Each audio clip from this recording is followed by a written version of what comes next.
Magandang tanghali, kumusta po?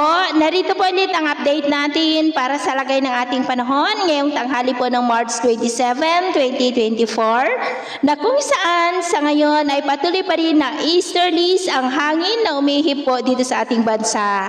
Wala pong anumang sama ng panahon sa loob at labas ng ating area of responsibility, pero dahil sa easterlies ay nakakaranas pa rin po tayo ng mga isolated rains sa ilang bahagi po dahil po yan sa moisture na daladala nito na nanggagaling pa dyan sa may Pacific Ocean.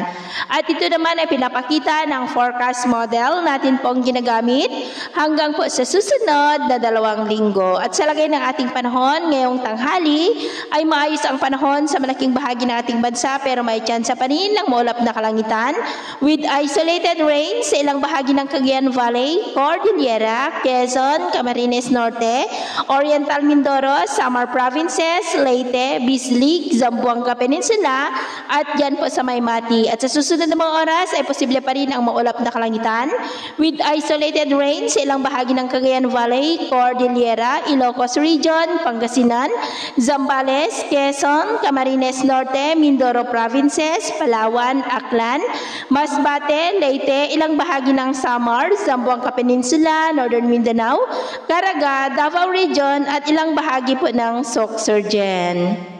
At sa atin naman pong mga baybayin, malaya po napapalaot ang ating mga kababayan, lalo na po ang mga mangingisda na gumagamit ng maliliit na bangka, maliban lamang po dyan sa mga baybayin ng Batanes, dahil ang mga alon ay posible po na aabot hanggang po sa 1.8 to 2.2 meters height.